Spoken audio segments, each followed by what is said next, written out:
तो यार हमारी एपिसोड की शुरुआत वही से होती है जहाँ पे फोर्ट फिश की चमची जो गाड़ी से नीचे गिरने को ही जा रही होती है कि मियो उसकी जान को बचाती है उसके साथ नेकी करके, पर अपने दुश्मन की यूं नेकी करना उसके उल्टा गले पड़ती है। चाहे जरूर मियो उसके हमले को काफी करीब से डॉज तो कर लेती है, लेकिन ऐसा करते हुए मियो के कपड़े बीच में से ही फट जाते हैं। उधर ही दूसरी ओर कहानी सिगफ्रीड पे जाती है जिसे केनिची बस एक ही पंच से सुला डालता है। ये देख के केनिची कहने लगता है, ये क्या, ये तो मेरी सोच से भी कई गुना ज्यादा कमजोर निकला। केनिची सिगफ्रीड के पास जाके उसे जगाते हुए कहता है, सुनिएगा मिस्टर, मैंने आपके कहने पे आपको हरा दिया, तो अब आप मुझे उस एग्जैक्ट बोर्ड के बारे में बताइएगा जिसमें आप लोग निजुमा को शिप करने को जा रहे हैं। तो सिगफ्रीड जमीन पे गिरा कहने लगता है, आत्मा का जमीन की गहराइयों से समाने का वक्त हम सब पे टूट आया। ये कहते हुए वो घूमते हुए केनिची को जमीन में पटक डालता है। केनिची हिरांगी से कहने लगता है, अचानक से आखिर इसमें इतनी एनर्जी कहां से आ गई। खैर केनिची दोबारा से उठते हुए उसके खिलाफ यामाजुकी टेक्निक का इस्तेमाल करके उसे उड़ा के जमीन में पटक डालता है। मगर केनिची सिगफ्रीड के खिलाफ जितनी बार भी अपने सख्त से सख्त वार को आजमाता है, सिगफ्रीड उतनी बार ही पहले से कई गुना ज्यादा पावरफुल होके वापस लौट के आता है। वो केनिची को यही समझाता है, तुम्हारे हमलों के पीछे जज्बात नहीं है और जब तक तुम्हारे जज्बात नहीं है तुम मुझे हरा नहीं सकते, और तुम्हें शिंपाकू का सबसे स्ट्रॉन्गेस्ट वॉरियर कहा जाता है। मैंने तुमसे कुछ ज्यादा ही उम्मीद लगा दी थी, तुम अपनी जिंदगी के लिए नहीं लड़े,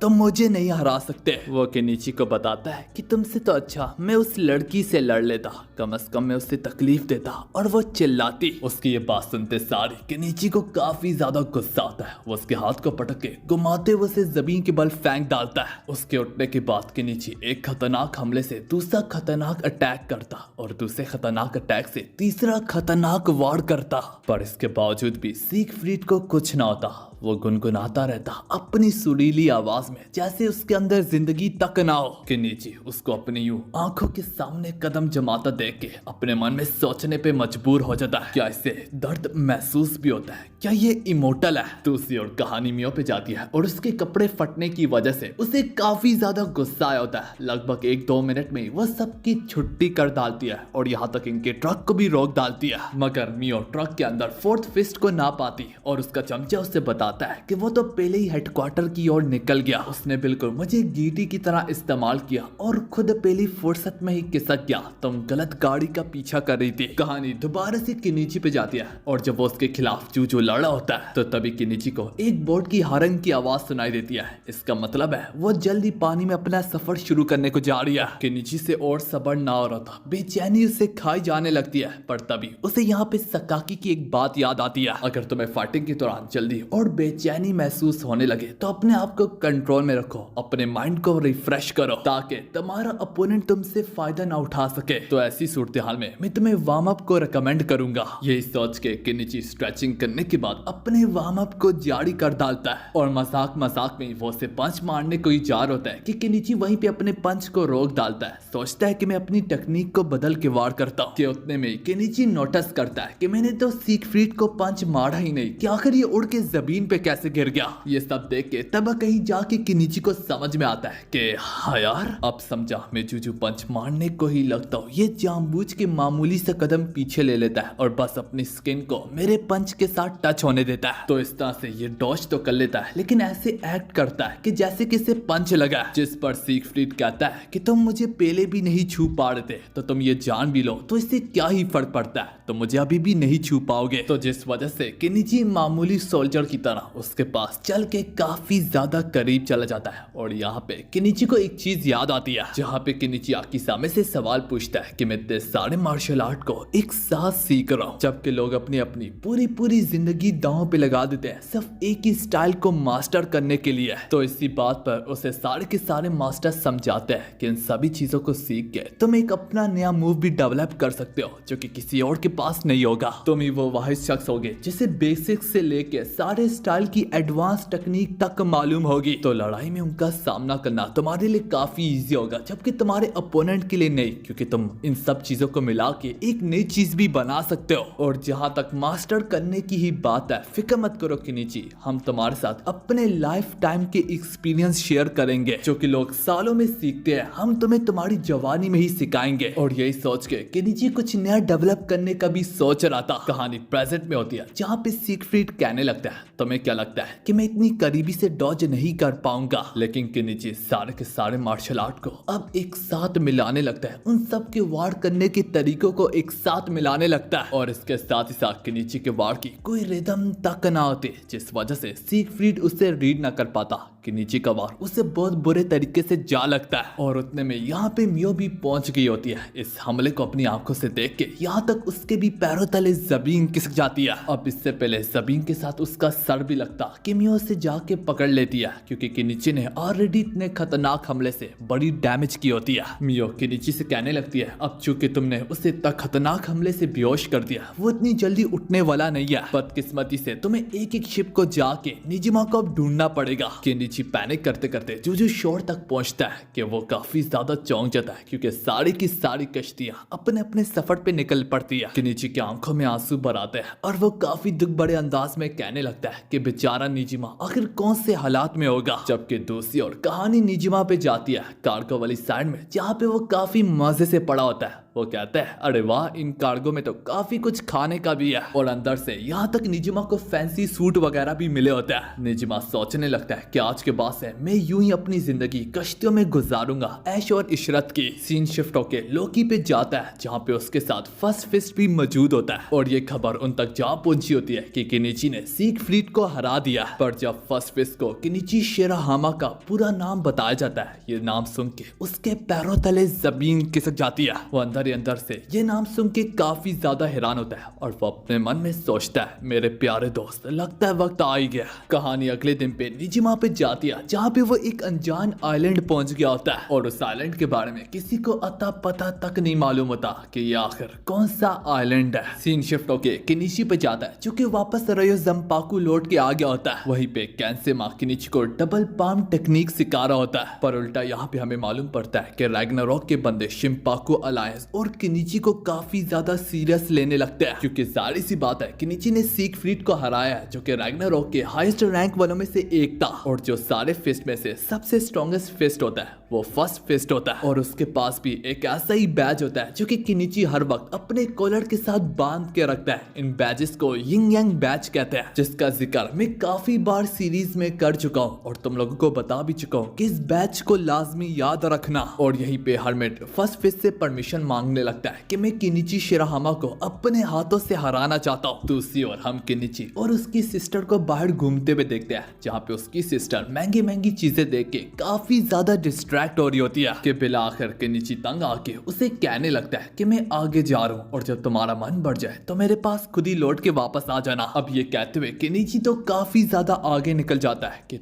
तभी उसकी बहन की नजर एक शख्स पे जाती है, जहाँ पे कुछ गुंडा लोग उसे परेशान कर रहे होते हैं। शुरू में तो वो शख्स उनके सामने काफी ज्यादा मासूम बन होता है, पर मैं पहले ही बता दूं, ये शख्स कोई और नहीं बल्कि तानीमोटो द हर्मिट है। वो बस उनको अपनी असलियत दिखाने को ही जा रहा होता है कि इससे पहले केनिची की छोटी बहन होनोका उन गुंडों से लड़ाई लेते हुए कहती है, तुम लोग शर्म करो, 4-4 होने के बावजूद भी एक बंदे से पंगा लेते हो। होनोका उन्हें बताती है कि मेरा भाई इंसाफ के लिए लड़ता है और अगर वो यहाँ पे आ गया तो तुम सबकी छुट्टी कर डालेगा। मगर बदकिस्मती से केनिची तो अपनी ट्रेनिंग के लिए लौट के वापस चला गया होता है और उन गुंडों से इससे क्या ही मतलब कि वो बच्ची आई या नहीं, वो उसका भी मुंह बस तोड़ने को ही जा रहे होता है। लेकिन इससे पहले वो उस बच्ची को छू भी पाते हैं, नजर चपकते ही हर्मिट एक एक बंदे को पटक डालता है। मगर यहाँ पे होनोका के पैर पे चोट लग जाती है और इसी से उसे चला भी यहाँ तक नहीं जा रहा होता। तो यहाँ पे होनोका रोते हुए हर्मिट से ही मदद मांगती है, तो हर्मिट उसे उठा के अपनी मेंशन में ले आता है, जहाँ पे उसके पैर पे पट्टी बांधता है। उसके पैर में दर्द खत्म होने के बावजूद भी होनोका यहाँ से जाने से इनकार करती है और यहाँ तक उसके कामों वगैरह में भी अपनी टांग लड़ाने लगती है। होनोका यहाँ पे दूध पत्ती तक नहीं पाती कि वो चाय बना पाए, लेकिन होनोका उसे बताती है कि जो भी सामान है मैं से एक अच्छा सा खाना बना लूंगी। उसके यहाँ से ना जाने की वजह से हर्मिट उसे खार खाने लगता है, लेकिन तभी उसे जैसे कि अपनी छोटी बहन का अक्स उसमें दिखता है। अब मिल मिला के होनोका पता नहीं क्या से क्या बना लेती है, लेकिन इसके बावजूद भी हर्मिट उसे खाने लगता है, क्योंकि ये सब देख के उसे वो पल याद आ गया होता है जहाँ पे उसकी छोटी बहन ने उससे कहा होता है कि आज मैं आपके लिए कुकिंग करूंगी। हर्मिट यहाँ पे सब खा लेता है। वो उसे बताता है कि काफी वक्त से